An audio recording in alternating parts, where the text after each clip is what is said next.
के तपाईँले आफ्नो हुनेवाला प्रतिनिधि अथवा उम्मेदवारलाई यी केही प्रश्नहरू सोध्नु भएको छ? नमस्कार सम्पूर्णमा, म सुनिल पौडेल। म पनि हालसालै भोट हाल्नको लागि भनेर घर आएको छु।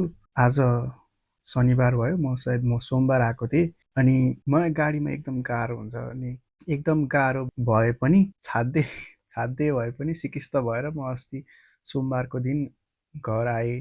अनि मेरो काम चाहिँ वर्क फ्रम होमै हो, त्यही भएर खासै समस्या थिएन मलाई अहिले चाँडै घर आउनलाई। अनि म चाँडै घर आउनुको एउटा कारण पनि के थियो भन्दाखेरि चाँडै घर आउँदाखेरि चाहिँ अब जस्तै उम्मेदवारहरूलाई भेटिन्छ कि अथवा प्रतिनिधिहरू घर दैलो कार्यक्रममा हाम्रो घरतिर पनि आउलान्, केही प्रश्नहरू राखौँला अनि त्यसपछि विचार गरौँला कसलाई भोट गर्ने नगर्ने भन्ने कुरा जस्तो लागेको थियो। तर म यहाँ आइसकेपछि चाहिँ के थाहा पाएँ भन्दाखेरि सायद यहाँनिर अरू पार्टीको चाहिँ मलाई थाहा भएन, मम्मीले भन्नुभएको अनुसार चाहिँ एमालेका चाहिँ प्रतिनिधिको टोली आएको थियो अरे। अनि प्रतिनिधि चाहिँ हाम्रो घरैमा आइपुग्नु भएन, हाम्रो घर अलिकति बाटोभन्दा गहिरोमा छ।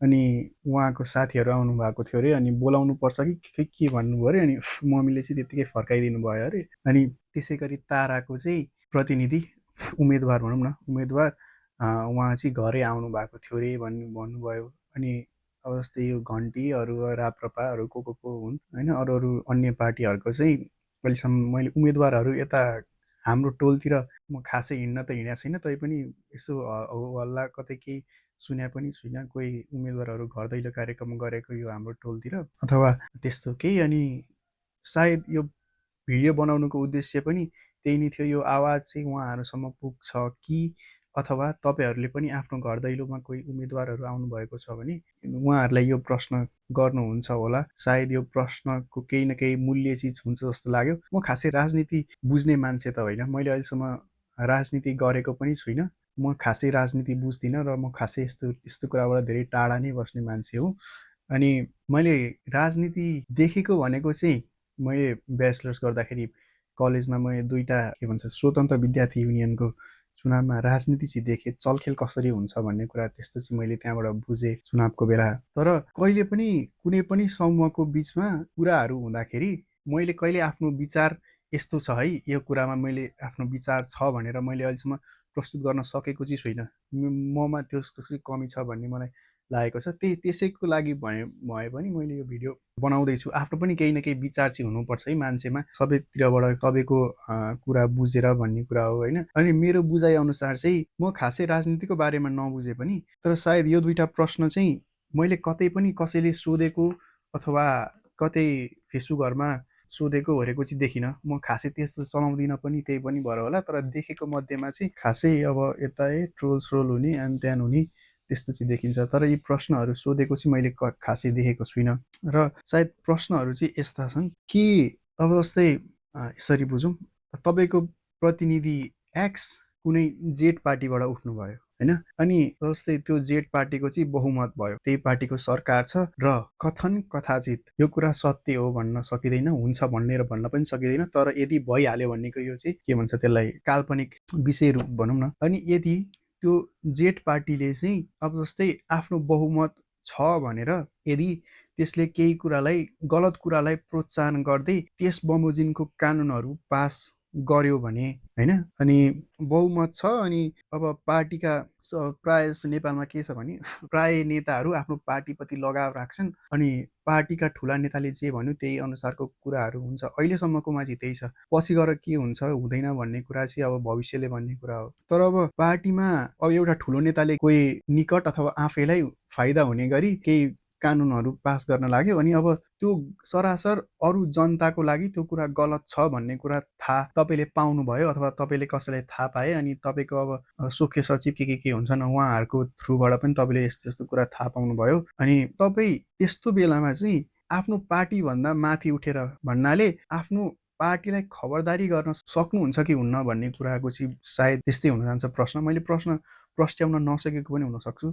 जस्तै तपाईँको पार्टीले कुनै पनि निकायलाई अथवा कुनै पनि निकटतम समूहलाई हुने गरी कानुन बनायो र त्यसले आफ्नो आफ्नो देशको जनतालाई अथवा आम जनतालाई त्यसले हानि पुर्याउँछ अथवा केही न केही समस्या दिन्छ भविष्यमा गएर, तर तपाईँले आफ्नो प्रलोभनमा परेर त्यस्तो गरेको तपाईँको पार्टीले थाहा पाउनुभयो भने तपाईँको पार्टीलाई तपाईँले खबरदारी गर्न उचित सम्झिनुहुन्छ कि हुँदैन?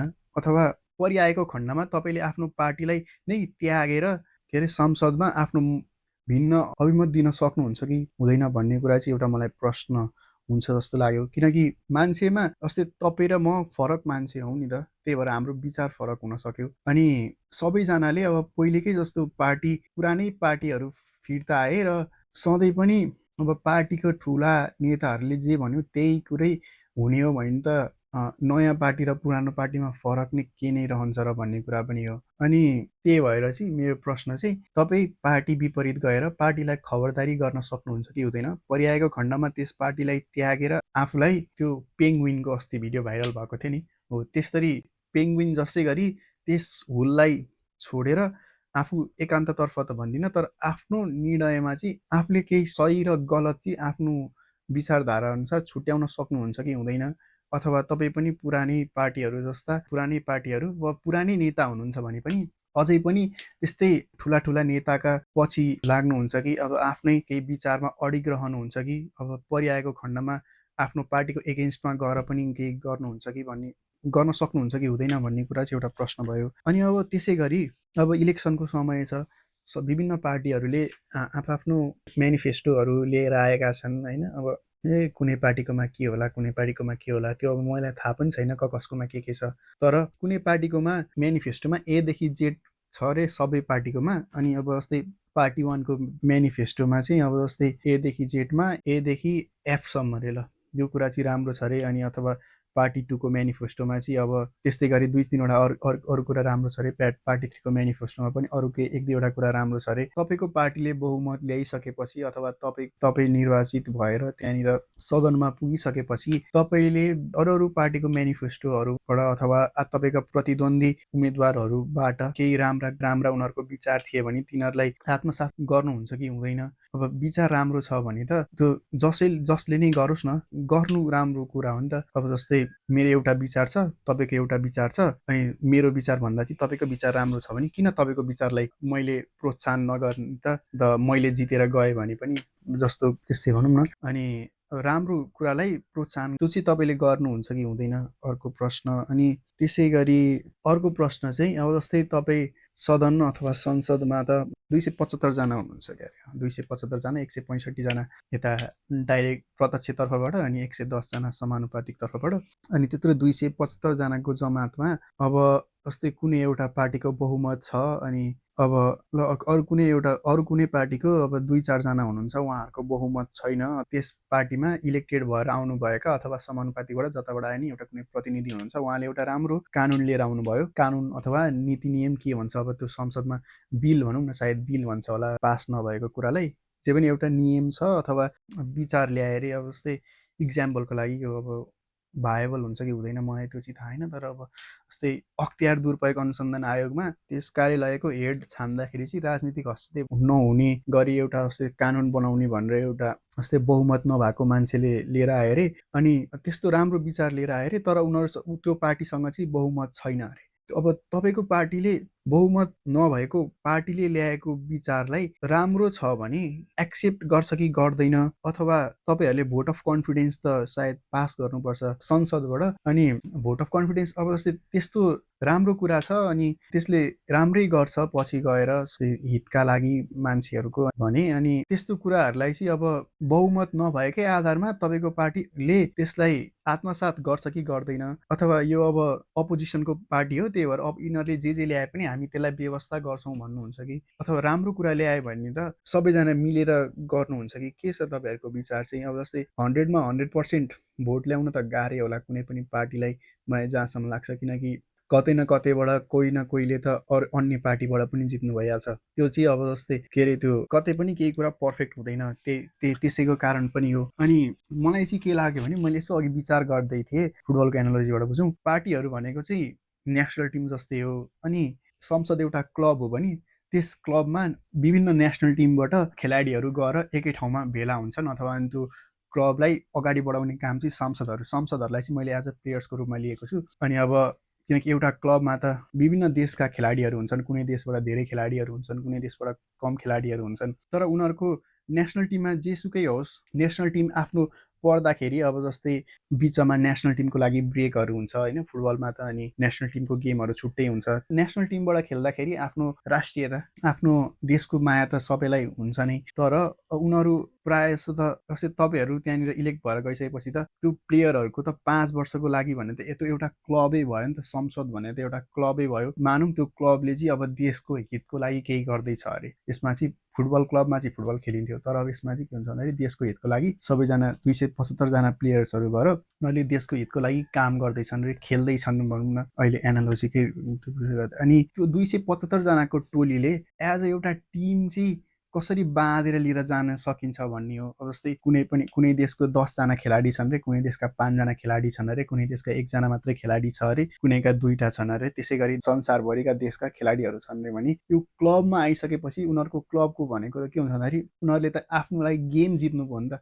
मेन उद्देश्य भनेको त फुटबलमा के हुन्छ भन्दाखेरि एउटा क्लबबाट कुनै खेलाडी खेल्छ भने उसको एज अ टिम प्लेयर खेलेर उसले त गेम जिताउनु हो नि त। त्यसै गरी अब जस्तै विभिन्न पार्टीका अथवा विभिन्न देशका प्रतिनिधिहरू आएर, यसमा देश भन्नाले पार्टी बुझिराखौँ, अनि अब आएर बनेको एउटा संसद, एउटा ठुलो क्लबमा धेरैजना मान्छेहरू हुनुहुन्छ, अनि उहाँहरूले टिम प्लेयरको रूपमा कसरी अगाडि बढ्न सकिन्छ भन्ने कुरालाई विचार गर्ने हो कि खबरदारी गर्नको लागि अपोजिसन हुनुपर्छ। त्यो अपोजिसन हुँदैन भनेको होइन, तर राम्रो कुरा छ भने सबैजनाको सहमतिमै गरौँ न काम। किन जस्तै मेरो पार्टीले यसलाई भनेकै छैन अनि त्यही भएर म त्यसमा समर्थन जनाउँदिनँ भनेर चाहिँ त्यसरी किन गर्ने, अथवा त्यस्तो विचार भयो भने चाहिँ बल्ल देशको विकास हुने हो कि होइन।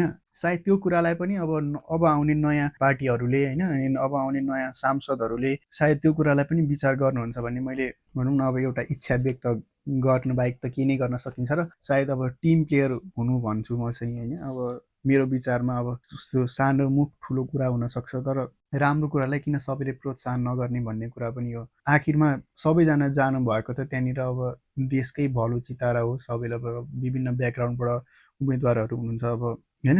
अब त्यही हो, अनि सायद यति नै होला यो भिडियो बनाउनुको उद्देश्य।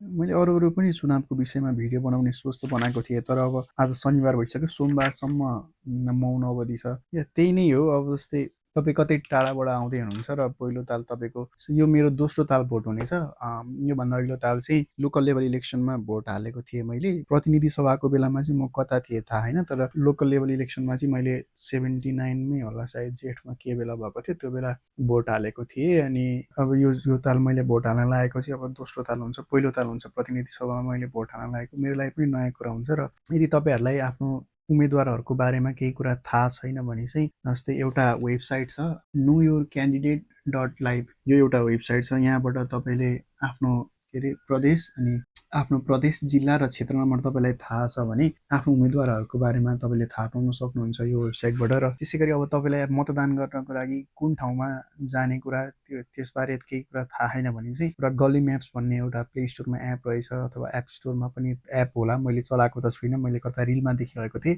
त्यो एपमा पनि ठ्याक्कै आफ्नो अब जिल्ला, अनि आफ्नो जिल्ला, प्रदेश र क्षेत्र नम्बर हाल्नु भएपछि चाहिँ तपाईँको मतदान केन्द्र कहाँ भनेर त्यो एपले ठ्याक्कै देखाइदिँदो रहेछ। अनि त्यही एपलाई फलो गरेर तपाईँ मतदान गर्न सक्नु पनि हुन्छ होला होइन। अब त्यही नै हो भन्ने कुरा, त्यति नै हो। अब आफ्नो उम्मेदवारलाई राम्रोसँग छान्नु होला। मैले यस भिडियोमा मेन्सन गरेका प्रश्नहरू तपाईँलाई राम्रो लाग्यो भने अथवा केही भयो भने होइन, अब यसैलाई केही मोडिफाई गरेर अथवा जे गर्नुहोस् तपाईँहरूको इच्छाको कुरा हो। र तपाईँलाई मन पर्यो भने यसलाई अब आफ्नो उम्मेदवारलाई सोध्न पनि सक्नुहुन्छ मौका पाउनु भएको खण्डमा। र यति नै हो। राम्रो प्रतिनिधि छान्नुहोस्, आफ्नो मत विचार पुर्याएर भोट गर्नुहोस्। हस् त, बोल्दै थिएँ कतिखेर यता मोबाइलबाट अफ पनि भइसकेछ भिडियो। अब साउन्ड चाहिँ रेकर्ड भएको होला, ब्ल्याक आउट भइसकेछ स्क्रिन, थाहा पनि पाइएन बोल्दा बोल्दै।